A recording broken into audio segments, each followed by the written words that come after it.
एक एग्जाम्पल से समझते हैं। मान लो आप स्कूल में पढ़ाई करने लग रहे हो और अचानक से पेंडेमिक आ जाता है। आपकी सारी पढ़ाई अब ऑनलाइन क्लासेस के द्वारा होती है, लेकिन इन ऑनलाइन क्लासेस को अटेंड करने के लिए आपको एक स्मार्टफोन की जरूरत है और आपके पास कोई स्मार्टफोन नहीं है।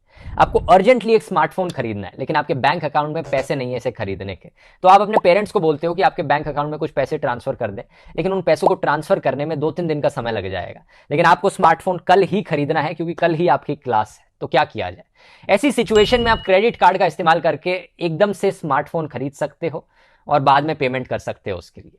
तो एसेंशियली क्रेडिट कार्ड एक ऐसा कार्ड है जो आपको चीजें इंस्टेंटली खरीदने में मदद करता है, लेकिन आप उनके लिए पेमेंट एक्चुअली में बाद में कर सकते हो, महीने के एंड में कर सकते हो। आमतौर पर क्या होता है, आपके बैंक अकाउंट में पैसा है, बैंक अकाउंट से आपने कैश निकाला और कैश से पेमेंट कर दी। दूसरा ऑप्शन होता है आप डेबिट कार्ड का इस्तेमाल कर सकते हैं, जो कि डायरेक्टली आपके बैंक अकाउंट से लिंक्ड होता है। जब आप डेबिट कार्ड से पेमेंट करते हैं तो डायरेक्टली पैसे आपके बैंक अकाउंट से निकलकर वहां दूसरे इंसान को मिलते हैं। लेकिन क्रेडिट कार्ड में क्या होता है कि बैंक आपके बिहाफ पे पेमेंट करता है, जिसे भी आप पेमेंट करने लग रहे हैं, और आप एक महीने के एंड में जाकर बैंक को पे कर देते हैं जितना भी पूरे महीना का खर्चा आया है उस क्रेडिट कार्ड का। आप एक महीने से ज्यादा भी लगा सकते हैं बैंक को देने में, लेकिन तब बैंक बड़ा हाई इंटरेस्ट चार्ज करता है, जैसे कि लोन में होता है। तो क्रेडिट कार्ड को बेसिकली एक तरह से मिनी लोन टाइप की चीज समझ लो। आमतौर पर जब आप लोन लेते हो, अगर कैश में लोन लेते हो तो आपको कैश में लोन मिलता है, लेकिन यहां पर लोन के बदले आपको बैंक एक प्लास्टिक का कार्ड दे रहा है जिसपे आपका नाम लिखा है, एक यूनिक नंबर लिखा है जिससे इस कार्ड को यूनिकली आइडेंटिफाई किया जा सके, एक्सपायरी डेट है, पेमेंट किस तरह से प्रोसेस करी जा रही है। अब पेमेंट प्रोसेसिंग की कुछ कंपनियां होती हैं जैसे कि वीजा और मास्टर कार्ड हो गई, ये दो सबसे पॉपुलर कंपनीज हैं। ये बेसिकली पीछे का इंफ्रास्ट्रक्चर प्रोवाइड कर रही है जिससे कि क्रेडिट कार्ड की ट्रांजैक्शंस हो पाए।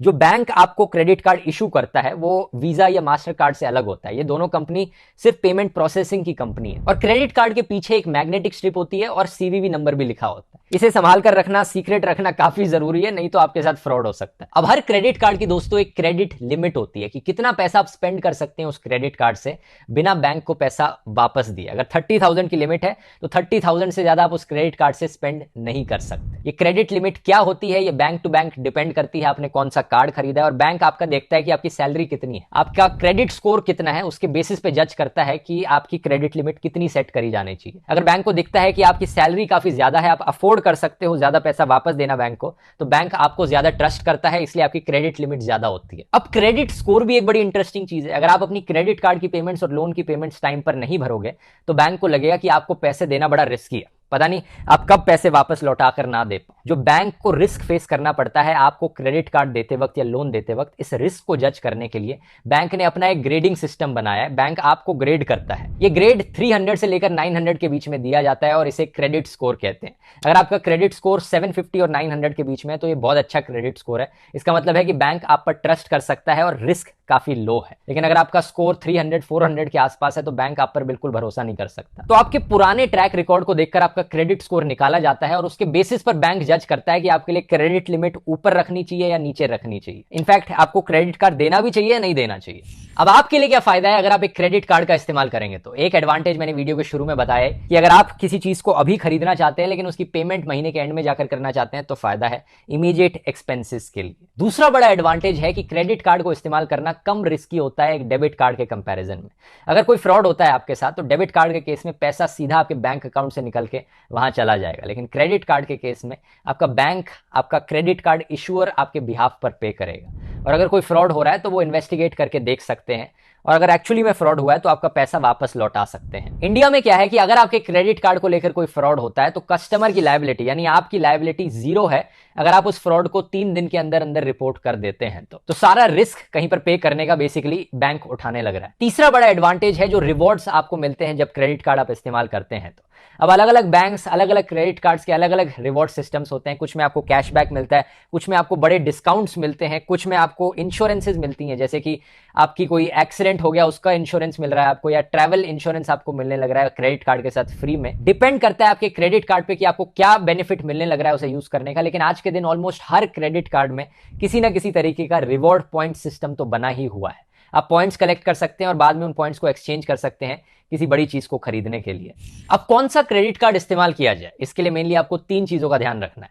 पहला है जो बैंक आपके क्रेडिट कार्ड को इशू करने लग रहा है, जो भी रिवॉर्ड पॉइंट्स का सिस्टम है, जो फीस चार्ज करी जा रही है बैंक के द्वारा और जो हिडन फीस होती है, ये मोस्टली डिसाइड करी जाती है बैंक के द्वारा। दूसरा है कि कौन सा क्रेडिट कार्ड आप इस्तेमाल करने लग रहे हो उस बैंक के द्वारा जो ऑफर किया जा रहा है।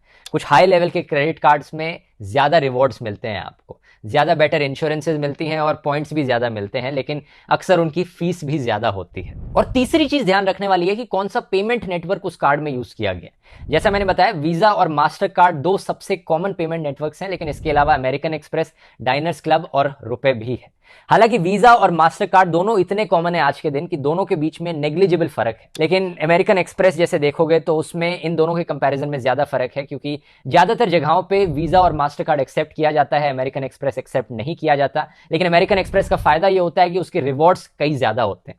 मैंने बताया था कि बैंक्स मोस्टली रिवॉर्ड पॉइंट्स के सिस्टम को डिसाइड करते हैं, लेकिन कुछ हद तक ये पेमेंट नेटवर्क्स भी डिसाइड करते हैं कि हमारे नेटवर्क में क्या किस तरह के रिवॉर्ड्स दिए जाएंगे, बेनिफिट्स दिए जाएंगे क्रेडिट कार्ड होल्डर्स को। हालांकि एक इंटरेस्टिंग चीज ये नोट करने वाली है कि मास्टर कार्ड के और कार्ड्स इशू नहीं किए जा सकते अभी और इंडिया में, क्योंकि कोई गाइडलाइंस थी जो मास्टर कार्ड ने फॉलो नहीं करी, और आरबीआई ने कहा कि जो एग्जिस्टिंग मास्टर कार्ड्स हैं उन्हें तो यूज करते रह सकते हैं लोग, लेकिन और मास्टर कार्ड्स इशू नहीं किए जा सकते जब तक मास्टर कार्ड कंपनी इन गाइडलाइन से कंप्लाई नहीं करती है। लेकिन ओवरऑल जो अलग अलग बैंक्स हैं, ये भी इंटरेस्टिंग चीज है कि सब अलग अलग proportion of master card, visa, American express इस्तेमाल करते हैं। इस चार्ट में आप देख सकते हो कि कौन से अलग अलग बैंक्स किस पेमेंट नेटवर्क को ज्यादा इस्तेमाल करते हैं। कुछ बैंक्स हैं जैसे कि आरबीएल और यस बैंक जो सिर्फ मास्टर कार्ड को इस्तेमाल करते हैं 100%। दूसरी तरफ कुछ बैंक्स हैं कोटक जैसे जो सिर्फ वीजा को ही इस्तेमाल करते हैं 100%। अब बैंक्स की बात कर ही रहे हैं तो बैंक्स के पर्सपेक्टिव से चीजों को देखते हैं। ये सारे बैंक्स कैसे पैसा कमाते हैं क्रेडिट कार्ड से। सबसे सिंपल तरीका है पैसा कमाने का बैंक्स का, एनुअल फीस चार्ज करके। कुछ क्रेडिट कार्ड्स को यूज करने के लिए आपको ईयरली पेमेंट देनी पड़ती है। इसके अलावा और भी अलग अलग तरीके की फीस चार्ज करी जाती है बैंक्स के द्वारा। अगर आप टाइम पर पैसे नहीं दे रहे हैं तो एक लेट फीस चार्ज करी जाएगी। अगर आप कैश निकालना चाहते हैं क्रेडिट कार्ड से तो अक्सर इस पे 2 to 5% का एक्स्ट्रा पेमेंट आपको देना पड़ता है। लेकिन आप हैरान हो जाएंगे जानकर दोस्तों कि एक बड़ा हिस्सा इन बैंकों की कमाई का एक्चुअली में होता है लोगों की बेवकूफ़ी। बहुत से लोग टाइम पर अपने क्रेडिट कार्ड के बिल्स नहीं भरते हैं महीने के एंड में, जिसकी वजह से बैंक्स उन पर एक बहुत हाई इंटरेस्ट रेट चार्ज करता है। और ये इंटरेस्ट रेट इतना हाई होता है कि ये 30% तक जा सकता है अगर साल में आप गिनोगे तो, और जो कि लोन के इंटरेस्ट रेट से भी 2 से 3 गुना होता है। और इतना हाई इंटरेस्ट रेट चार्ज करने पर बैंक को बहुत पैसे मिलते हैं और लोगों को पैसे गंवाने पड़ते हैं अपने। क्रेडिट कार्ड को इस्तेमाल करने वाला हर इंसान अगर टाइम पर अपनी पेमेंट्स देने लग गया तो इन बैंक्स के प्रॉफिट का बड़ा हिस्सा खत्म हो जाएगा। यही रीजन है दोस्तों कि कुछ देशों में क्रेडिट कार्ड्स इतने पॉपुलर नहीं है। कई यूरोपियन कंट्रीज में क्रेडिट कार्ड्स ज्यादा इस्तेमाल नहीं किए जाते क्योंकि लोगों का माइंडसेट ही ऐसा होता है कि वो हमेशा टाइम पर पेमेंट करते हैं, कभी भी कुछ ऐसा नहीं खरीदते जब उनके पास उसे खरीदने के पैसे नहीं है। ईएमआई पर लोग चीजें नहीं खरीदते ज्यादा यूरोप में, तो क्रेडिट कार्ड्स इतने चलते नहीं है ज्यादा यूरोप में एज कंपेयर टू इंडिया और यूएसए जैसी कंट्रीज, जहां पर लोगों को आदत है तब चीजें खरीदने की जब उनके पास पैसे नहीं है उसे खरीदने के। इसीलिए यूरोपियन मार्केट्स में N26 और रेवोल्यूट जैसे कुछ ऑल्टरनेटिव बैंक्स ज्यादा पॉपुलर होने लग रहे हैं जो क्रेडिट कार्ड्स के कुछ फंक्शंस ऑफर करते हैं। ये बैंक्स अपने डेबिट कार्ड्स देते हैं। कुछ डेबिट कार्ड्स में एनुअल फीस चार्ज करी जाती है और वो वाले डेबिट कार्ड्स आपको कुछ रिवॉर्ड्स ऑफर करते हैं जैसे कि इंश्योरेंसेज या कुछ, लेकिन जो सिक्योरिटी मिलती है आपको एक क्रेडिट कार्ड में वो यहां पर ऑफर नहीं करी जाती। तो कुछ फंक्शंस यहां पर क्रेडिट कार्ड्स की ऑफर करने की कोशिश करी जा रही है। ऐसे ही कुछ credit card challenger companies India में भी पॉपुलर हो रही हैं जैसे कि स्लाइस, जो कि कोई एनुअल फीस नहीं चार्ज करती लेकिन कार्ड ऑफर करते वक्त रिवॉर्ड्स देती हैं और सिक्योरिटी बेनिफिट्स देती हैं जो कि एक नॉर्मल क्रेडिट कार्ड में मिलते हैं। और ये कुछ और भी एडवांटेजेस ऑफर करते हैं एक आम क्रेडिट कार्ड के कंपैरिजन में, जैसे कि इनका 3 मंथ्स का रीपेमेंट ड्यूरेशन है और एक आम क्रेडिट कार्ड का 30 डेज का ही होता है। और ये क्लेम करते हैं कि कोई हिडन चार्जेस भी नहीं है इनके। ये जो स्पेसिफिक कंपनी है स्लाइस, ये सिर्फ वीजा पर ऑपरेट करती है। तो ये देखना बड़ा इंटरेस्टिंग है कि जैसे टाइम के साथ साथ जो जो एडवांटेजेस क्रेडिट कार्ड्स ऑफर करते हैं, आने वाले टाइम में ये जो कंपनीज हैं कोशिश कर रही हैं कि कैसे उन सारे एडवांटेजेस को अलग अलग तरीकों से ऑफर किया जा सके और जो डिसएडवांटेजेस हैं क्रेडिट कार्ड के उन्हें कम किया जा सके। और इन कंपनीज के बीच में जब कंपटीशन बढ़ेगा तो हमारे लिए और एडवांटेजेस बढ़ेंगे और इन डिसएडवांटेजेस हमारे लिए कम होंगे। लेकिन अगर अभी की बात करें जो डिसएडवांटेजेस हैं क्रेडिट कार्ड्स के, वो शायद आपको ऑलरेडी क्लियर हो ही गए होंगे।